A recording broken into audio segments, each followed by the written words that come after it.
인생. 네, 오늘 하나님이 높이시는 사람이라는 제목으로 이 말씀을 함께 나누겠습니다. 제가 지난주에 이제 드보라에 관한 설교를 하면서 드보라의 이름인 꿀벌과 관련된 이야기로 결론을 내렸는데, 처음에는 이 결론 부분에서 하나님께 영광 돌린다, 하나님께 영광 돌린다 라는 것이 어떤 의미가 있을까, 또 그것을 어떻게 요약하면 좋을까 굉장히 많은 고민을 했었습니다. 선뜻 그것을 요약하는 것이 쉽지 않더라고요. 어떻게 하나님께 영광 돌린다는 것을 좀 좋은 문장으로 설명할 수 있을까 고민을 하다가, 요즘 학생들이 이제 스스로 무언가를 정리하기 귀찮을 때 사용하는 방법이 있습니다. 바로 AI, 챗 GPT에게 물어보는 거예요. 갑자기 그 생각이 나서 이제 챗 GPT에게 제가 물어봤습니다. 성경에서 하나님께 영광을 돌린다는 것은 무슨 뜻이지? 요약을 해줘. 그랬더니 결론적으로 이렇게 요약을 해줬는데, 앞에 스크린이 있습니다. 위의 내용을 제가 읽어볼게요. 하나님께 영광을 돌린다는 것은 하나님을 인정하고 그분이 행하신 일들을 찬양하며 우리의 삶과 행동을 통해 하나님을 드러내는 것을 의미합니다. 네, 여러분 놀랍지 않습니까? 지금 이 질문을 누가 했다고요? 이 대답을 누가 했다고요? AI가 했습니다. 이제 웬만한 질문은 AI가 가장 정확하고 잘 대답해주는 시대가 되었습니다. 사람에게 물어볼 필요가 없어요. 사람에게 물어보면 그 사람의 주관이 자꾸 개입되니까 그냥 객관적으로 잘 설명을 합니다. 근데 제가 이렇게 대답한 챗 GPT가 너무 기특하기도 하고, 좀 그러면서 한 가지 호기심이 생겼습니다. 그러면 AI 너는 그렇게 살고 있니? 제가 이렇게 질문을 했더니 이렇게 대답을 했는데, 읽어드릴게요. 나는 인격이나 의지를 가진 존재가 아니기 때문에 하나님께 실제로 영광을 돌리는 존재가 될 수 없습니다. 그러나 사람들이 그 뜻을 더 잘 이해하고 실천할 수 있도록 도움을 줄 수는 있습니다. 아주 솔직하고 또 정확한 대답을 말하더라고요. 사실은 하나님께 영광 돌릴 수 있는 존재는 오직 하나님이 창조하신 피조물이죠. 하나님이 창조한 피조물만 하나님께 영광 돌릴 수 있습니다. 제가 이 대답을 보면서 어쩌면 오늘날 많은 그리스도인들이 이 AI와 같은 신앙생활, AI와 같은 그러한 하나님께 영광 돌린다는 것은 알고 있지만 그러한 삶을 살지 않는 사람들도 있겠구나라는 생각을 해보았습니다. 많은 사람들에게 성경의 정보도 잘 알려줘요. 야, 하나님을 위해서는 이렇게 살아야 돼. 하나님께 영광 된다는 것은 이런 일이야.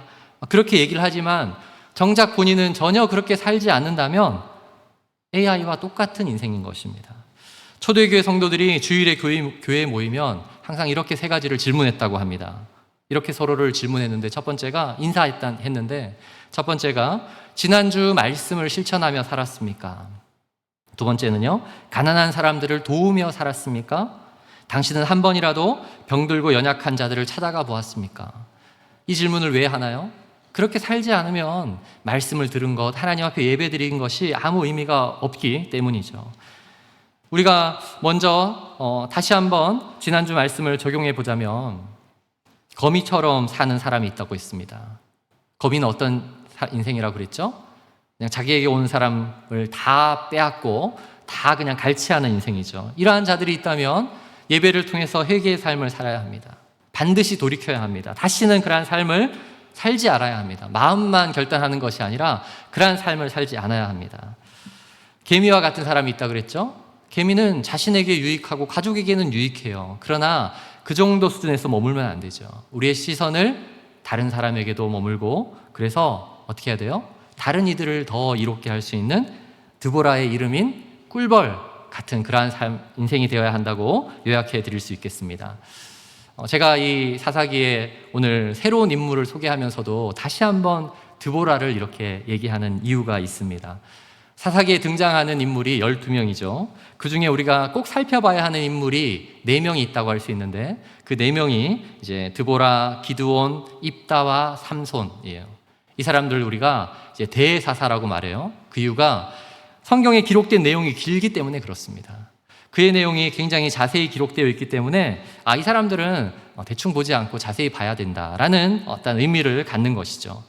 그런데 이 중에서 우리가 정말 본받아야 되겠다 하는 인물은 드보라 한 명밖에 없습니다. 다른 사사들은 닮아야 할 부분보다 닮지 말아야 할 부분이 사실은 더 많은 사람들이에요. 이렇게 우리가 누군가를 통해서 저 사람은 닮지 말아야지 하는 이러한 사람을 우리가 어떻게 부르냐면 그 사람을 통해서 얻게 되는 것을 반면교사라고 부릅니다. 그렇죠? 반면교사. 드보라는 닮아야 되는 진면교사라고 할 수 있는 것이죠. 다른 사사들은 반면교사의 역할을 하는 사람들이라고 할 수 있습니다. 특별히 이번 주에 다룰 이 입다, 그리고 다음 주에 소개할 삼손은 더욱 이와 같은 사람이에요. 제가 예전에 우리 입다를 소개할 때 우리 학생들에게 어떻게 제목을 정했냐면 그 입을 닫아야 할 사사, 입 닫아. 그만큼 왜 그런지는 나중에 알게 될 것입니다. 다음 주에 살펴볼 삼손을 어떻게 설교하냐면 연애 특강에서 꼭 다룹니다. 이렇게 연애하면 절대로 안 된다. 연애는 이렇게 하면 망한다. 하나님께서는 모든 사사들을 신앙적인 이 모범으로 보여주기 위해서 말씀에 기록한 것이 아닙니다. 때로는 그들을 통해서 반면교사를 삼게 하시는데 오늘 입다의 이야기를 통해서 우리가 무엇을 반대 교훈을 얻게 하는지를 우리가 확신하는 시간이 되어야 합니다. 그리고 오늘날 교회 안에도 진면교사와 반면교사의 역할을 하는 사람들이 있을 수 있습니다. 바라기는 이곳에 있는 우리 모든 성도들이 반면교사가 아니라 진면교사가 되기를 바랍니다. 그래서 우리 옆 사람에게 인사할까요? 반면교사가 되지 말고 진면교사가 됩시다. 아멘. 반면교사가 되지 말고 우리 진면교사가 되기 위해서 첫 번째는요, 자신의 힘을 함부로 자랑하지 않는 사람이 되어야 합니다. 자신의 힘을 함부로 자랑하지 않는 사람이 되어야 합니다. 우리 1절과 2절을 다시 한번 읽어볼게요. 내용을 잘 파악하면서 읽습니다. 시작.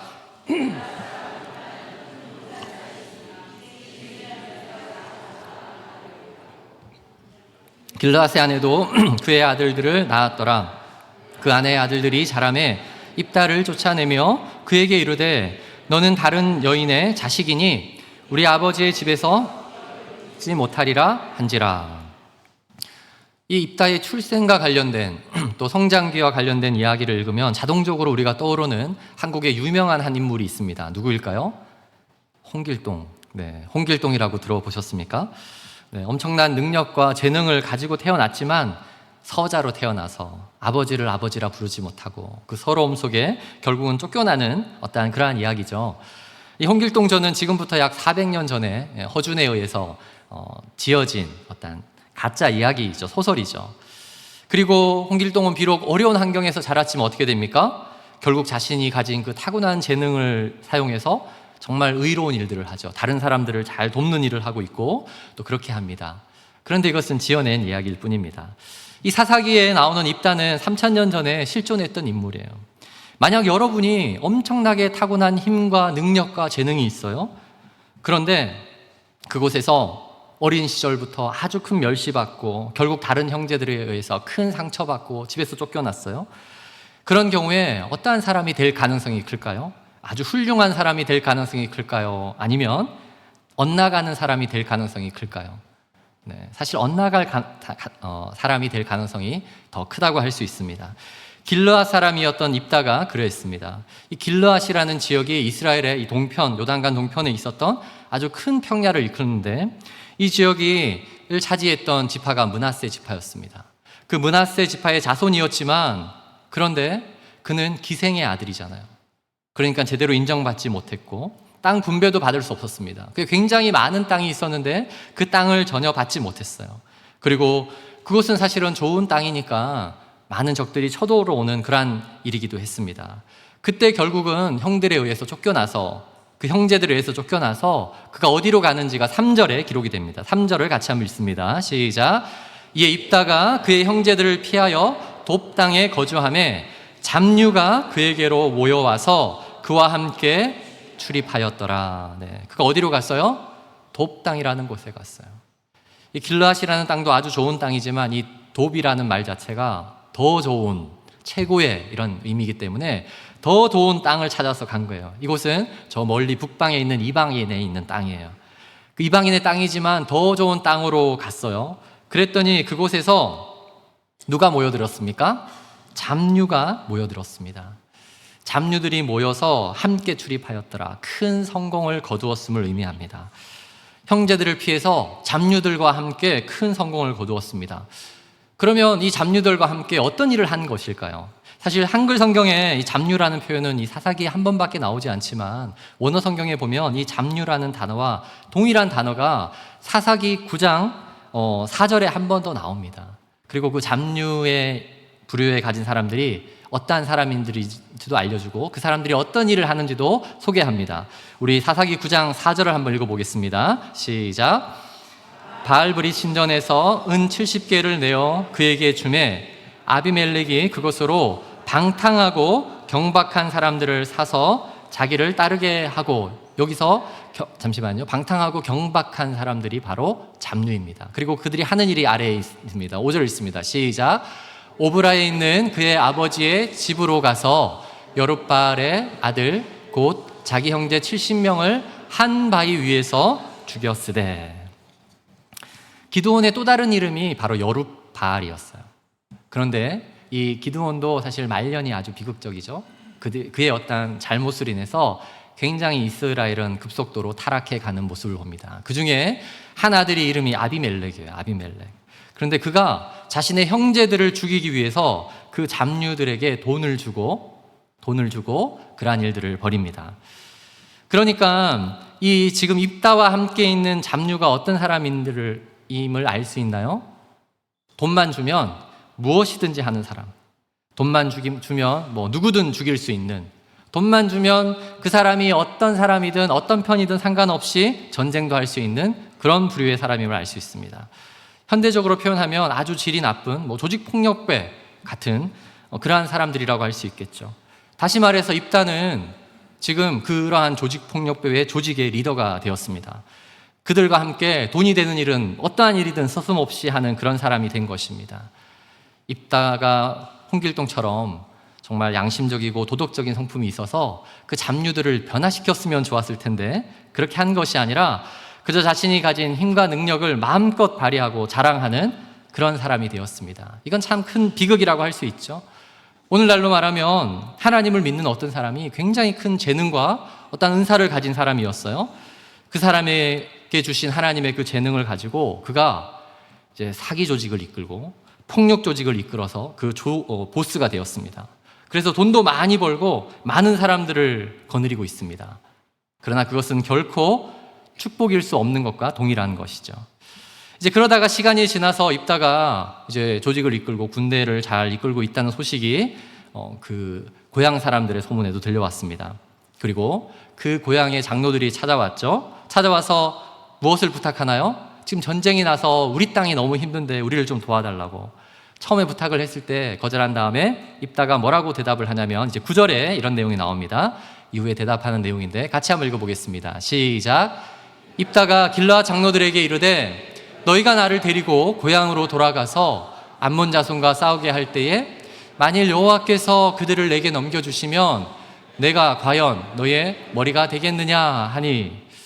여기서 여호와께서 그들을 내게 넘겨주시면 이라는 단어가 나오니까 야, 입다가 아주 하나님도 알고 아주 신앙이 좋은 사람이다 라고 오해할 수 있지만 문장을 자세히 보면 그런 문장이 아닙니다. 여기서 나는 정말 너희의 머리가 될 것이다, 하나님이 그들을 나에게 붙여주기만 하면 내가 그들을 싹 없애버릴 거야, 내 얼굴에 나타나게만 하면 내가 그들을 다 해치울 거야.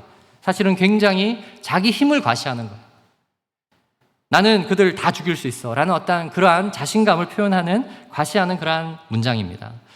물론 입다는 분명하게 하나님을 의식하고 있던 사람이었습니다. 적어도 하나님을 인정하는 이제 그러한 믿음, 그것을 믿음이라고 해야 될지 모르겠지만 그러한 신앙, 그것을 신앙이라고 해야 될지 모르겠지만 그 정도 수준의 뭐라고 해야 되나요? 썬데이 네, 하여튼 그렇습니다. 네.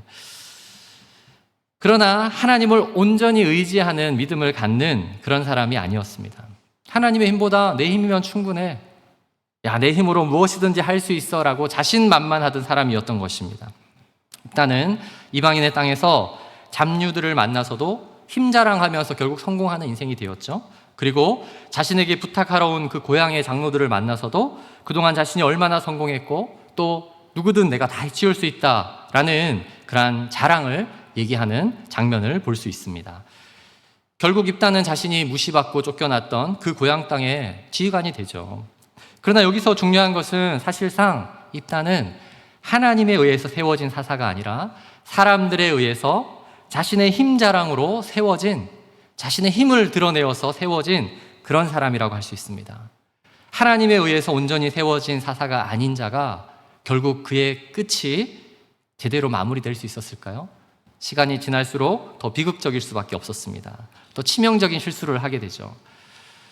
여기까지의 내용을 통해서 우리는 먼저 세상에 어떠한 일이 되었든지 하나님의 사역이 되었든지 자신의 힘을 마음껏 자랑하며 자신의 세력을 모으는 것은 경계해야 된다라는 교훈을 먼저 얻어야 합니다. 그것을 하나님의 뜻을 이루는 참된 방법이 될 수 없습니다.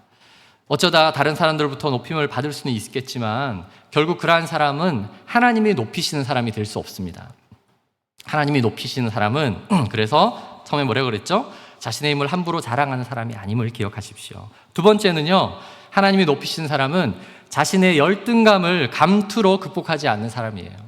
입다는 이러지 못했죠. 자신의 열등감을 감투로 극복하지 않는 사람. 6절을 한번 같이 읽어보겠습니다. 시작. 입다에게 이르되 우리가 암몬 자손에게 싸우려 하니 되라 하니. 아멘. 처음에 길르앗의 장로들이 입다에게 가서 장관이 되라 이렇게 얘기를 했어요. 처음 만났을 때 우리의 장관이 되소서. 근데 입다의 반응이 시원찮았습니다. 야, 처음에 나를 쫓아낼 때는 언제고 이제 와서 전쟁이 어려우니까 그깟 장관이 되게 하느냐. 여기서 장관이라는 군대의 지휘관이거든요. 야, 내가 너희 말고 이미 내가 이 게릴라 군대의 장관이 되어 있다. 아마 그런 얘기도 했을 수 있을 것 같아요. 나는 이미 장관이야. 자, 그런 때 두 번째로 제안을 이어갑니다. 그게 8절에 나오는데 제가 한번 읽어드릴게요. 그러므로 길르앗 장로들이 입다에게 이르되, 이제 거절하니까, 이제 우리가 당신을 찾아온 것은 우리와 함께 가서 암몬 자손과 싸우게 하려 함이니 그리하면 당신이 우리 길르앗 모든 주민의 머리가 되리라 하매. 이제 한 단계 더 높였습니다. 아니, 사실 길르앗 장로들과 길르앗 주민들이 최고로 높일 수 있는 가장 높은 직위를 준다는 거예요. 아, 군대의 장관 말고 뭐 오늘날로 말하면 뭐 대통령이 될 수도 있고, 하여튼 뭐 최고 머리, 가장 높은 지도자, 정치적 지도자, 가장 높은 지도자를 말합니다. 이 말에 결국 입다가 허락합니다. 그리고 그 땅에 전쟁을 참여하고 이제 그러한 일들이 일어나죠.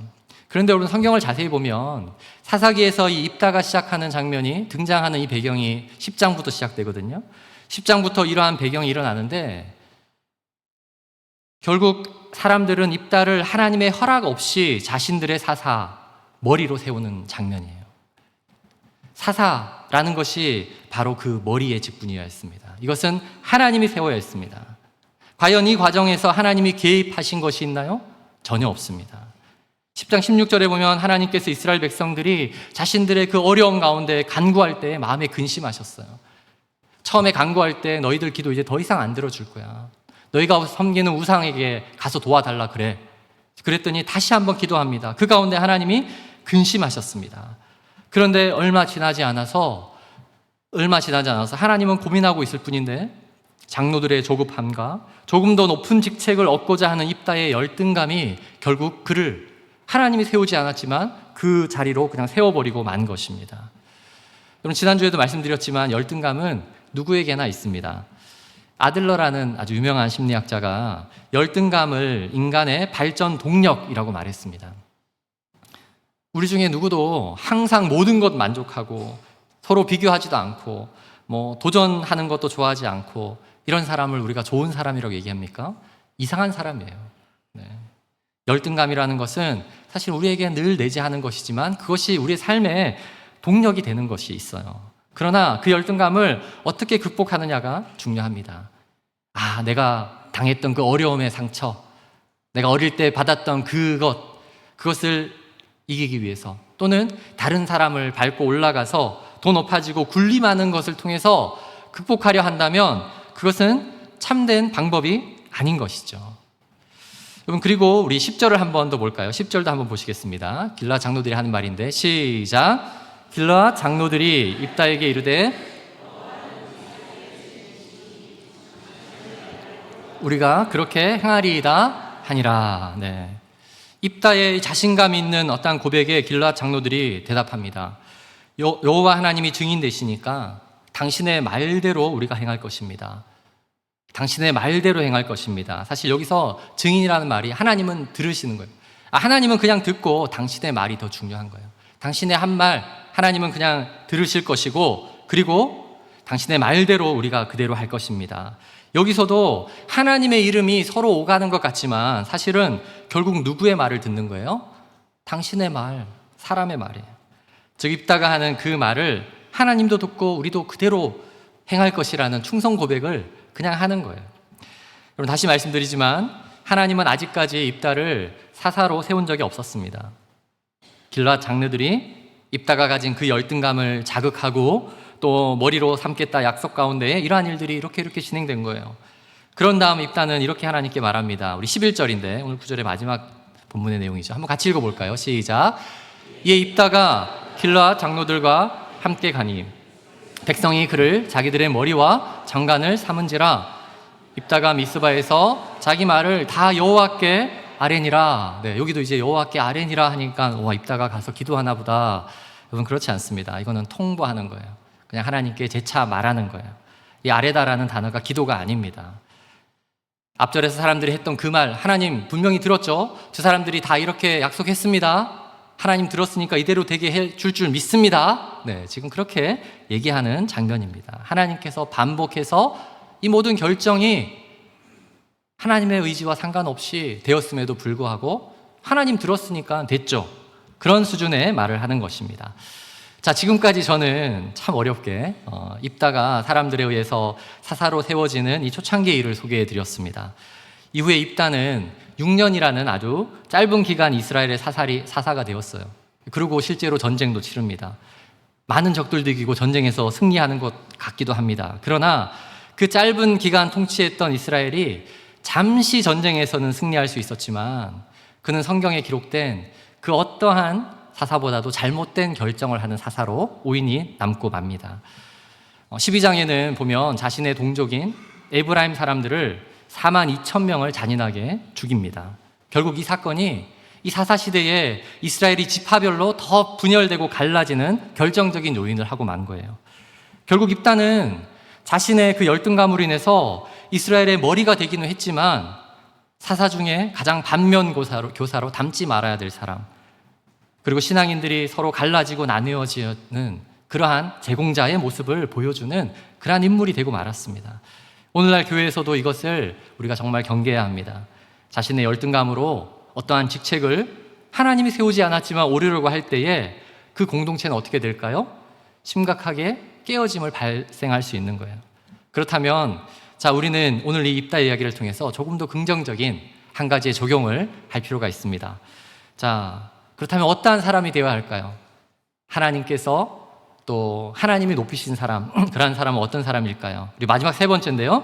하나님의 응답이 있기까지 기다리는 사람이 되어야 합니다. 네, 하나님의 응답이 있기까지 기다리는 사람이 되어야 합니다. 우리 29절에서 30절을 한번 읽어보겠습니다. 시작.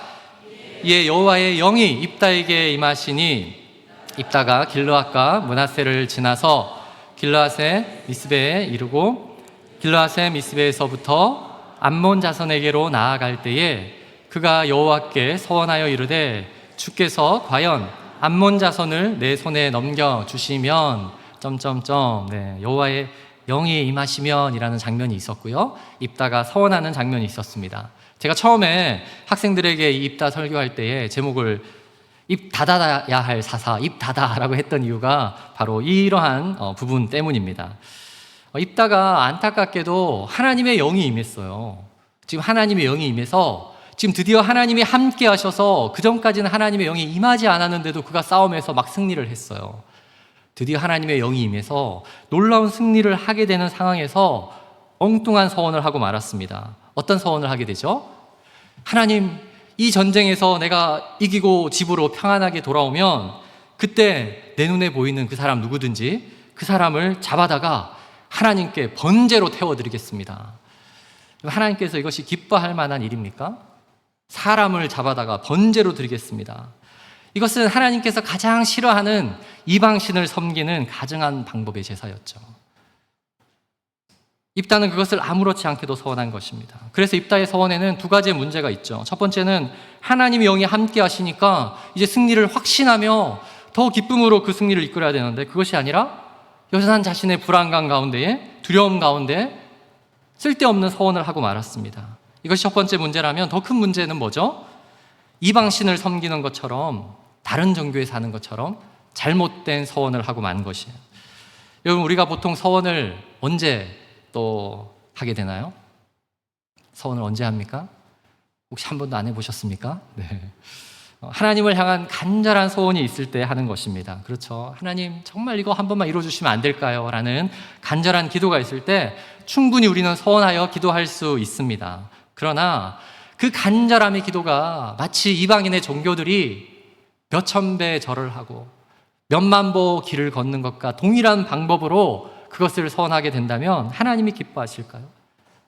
어떠한 경우라도, 우리가 서원이 필요한 경우라도, 그러나 우리에게 중요한 것은 나의 서원이 일어나는 것보다 하나님의 뜻이 온전히 일어나게 되는 거예요. 하나님이 이 일을 통해서 하나님의 영광이 나타나길 원합니다. 하나님 이 일을 통해서 하나님의 뜻이 나타나길 원합니다. 우리가 그러한 서원을 할 때에 가장 중요한 거, 그것은 바로 기다림이라고 할 수 있습니다. 너무 성급하게 결정한 다음에 하나님 이거 할게요가 아니라, 그래서 기다림 가운데 또 기도하는 것이 우리에게 중요한 것입니다.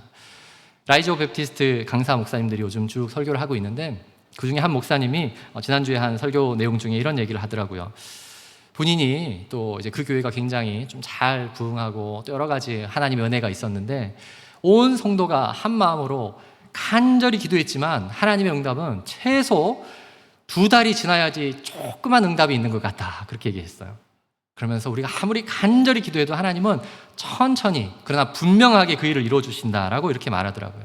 그러면서 그분이 특별히 조급한 마음으로 기도하는 사람에게는 특별히 급하게 하나님은 절대로 응답하실 수가 없다는 거예요. 하나님은 기도를 통해서 그 사람의 조급함을 훈련시키실 거예요. 하나님은 그 사람을 통해서, 기도를 통해 하나님을 더 신뢰하는 과정으로 이끄실 거예요. 그렇기 때문에 하나님은 급하게 모든 것을 응답하지 않으실 것입니다. 여러분, 이 세상에 존재하는 대부분의 이단들이 이러한 기도의 잘못 때문에 결국 응답받은 사람들이 만든 거잖아요. 제가 20년 전, 30년 전에만 이런 이단들이 출몰 하는 줄 알았는데 요즘은 유튜브에 이단들이 수만 명이에요. 더 많아졌어요. 유튜브에 이단이 얼마나 많은지, 막 어느 지역에 막 지진이 난대요. 막 그러면서 하나님의 심판이 곧 임할 거니까 이제 막 빨리 피하라고. 그러다가 안 일어나니까 이제 다른 데에 또 있다 막 그러고 유튜브 계정을 바꿔버리고, 한국에 일어나는 이런 정치적인 이슈를 가지고 이렇게 될 것이다, 저렇게 될 것이다. 이 사람들의 가장 큰 특징은 자꾸 하나님의 심판을 언급해요. 내 말을 듣지 않으면 하나님의 심판이 임할 것이다, 막 그러면서 막 겁을 줍니다. 이 사람들의 문제가 뭐죠? 진리의 성령께서 그들에게 임하시는 그 방법을 제대로 경험하지 못했기 때문이에요. 그냥 막 기도한 거죠. 이방인들이 기도하는 것처럼. 오늘 말씀에서 입다가 임한 하나님의 영, 그것은 바로 진리의 영이에요. 하나님의 영이세요. 성령이시죠. 여러분, 성령이 어떤 하나님이십니까? 진리의 영이라고 부릅니다. 왜 그래요? 성령께서 하시는 가장 중요한 일은 우리를 하나님의 그 말씀인 진리의 길로 인도하시는 분이시기 때문이에요. 그래서 진리의 영이십니다. 그래서 하나님의 뜻을 알고 그 뜻에 우리가 순종하는 길로 이끄시는 분이 바로 성령 하나님이십니다. 그냥 우리에게 주어지는 그 승리가 중요한 것이 아니라, 그냥 승리를 얻기 위해서는 무엇이든 할 수 있는 것이 아니라 오히려 기다림의 시간이 중요하다는 사실을 여러분 기억하시기 바랍니다. 입다는 그러지 못했습니다. 그래서 오늘 우리가 입다의 이 반면 교사를 통해서 우리 모두 하나님의 영이 임할 때에, 하나님의 영이 임했다면, 그 하나님의 영이 임해서 성령이 우리 가운데 계시다면 우리는 어떻게 적용해야 할까요? 지금까지 내가 살아가던 방식대로 그냥 똑같이 살아가는 것이 아니라 하나님의 영이 우리에게 임하신다면 그때는 잠시 멈추는 것이죠. 내가 지금까지 살던 똑같은 방식이 아니라 멈춘 후에 하나님이 이끄시는 그 길로 가야 합니다. 하나님의 말씀을 통해 그 길을 걸어가는 저와 여러분이 되기를 소망합니다. 우리가 잘 아는 19세기에 미국 부흥을 이끌었던 가장 놀라운 성령 사역자, 부흥 운동가라고 하는 D.L. 무디 목사님을 들어보셨나요? 네, 한 번은 들어보셨죠? 네, D.L. 무디 못 들어보셨나요? 네, 들어보셨을 텐데 무디 목사님이 초등학교밖에 나오지 않았다, 그래서 아주 설교가 쉬웠고 또 가는 곳마다 부흥을 일으켰다, 이런 사실로 유명하지만 그가 정말 기도의 사람이었고 성령의 사람이었어요. 그런데 그는 정말 성경의 사람이기도 했습니다. D.L. 무디는 그냥 기도만 한 것이 아니라 그의 성경책에 이렇게 기록해 두었다고 합니다. 우리 성경의 내용을 제가 한번 읽어드릴게요. 이 성경이 당신을 죄로부터 멀어지게 하든지 죄가 당신을 이 성경으로부터 멀어지게 하든지 둘 중에 하나일 것이다. 우리가 성경 말씀을 가까이 하지 않을 때에 죄가 우리에게 가까이 다가온다는 거예요. 그래서 늘 그 하나님의 말씀 가운데 성령의 이끄심을 받은 그가 부흥운동가였습니다. 우리도 하나님의 말씀을 통해서 우리가 정말 더 기다린 가운데 하나님의 온전한 응답함을 받는 저와 여러분이 되기를 소망합니다. 오늘도 입다의 말씀을 통해서 우리가 조금 더 높아지려고 하는 마음이 있었다면 잠깐 멈추고 하나님께 물어보십시오. 하나님, 내가 이렇게 하는 것이 맞을까요? 그리고 하나님이 온전히 인도하심의 방법을 따라 살아가는 저와 여러분이 되기를 소망합니다. 아멘. 우리 시간 찬양팀 나와서 찬양을 같이 준비해 주시고요. 주님께서 하신 말씀을 제가 한 구절 읽어드리고 싶습니다. 예수님께서 누가복음 16장 15절에 높아지기를 원하는 사람을 향해 이렇게 말씀하셨습니다. 예수께서 이르시되 너희는 사람 앞에서 스스로 옳다 하는 자들이나 너희 마음을 하나님께서 아시나니 사람 중에 높임을 받는 그것은 하나님 앞에 미움을 받는 것이니라. 사람 중에 높임을 받는 그것은 하나님 앞에 미움을 받는 것이니라. 이 말씀을 기억하시고 우리가 정말 성령의 사람, 겸손한 사람, 성령의 사람, 성경의 사람이 되기를 축원드립니다. 우리 한번 이 찬양 고백할 때에 우리 성령의 찬양인데요, 오늘 이곳에 계신 성령님 우리 가운데 함께 계신데 우리를 이번 한 주도 온전한 발걸음으로 인도해 달라고 이 시간 기도하는 그러한 찬양과 고백의 시간이 되기를 소망합니다. 찬양 같이 고백하겠습니다.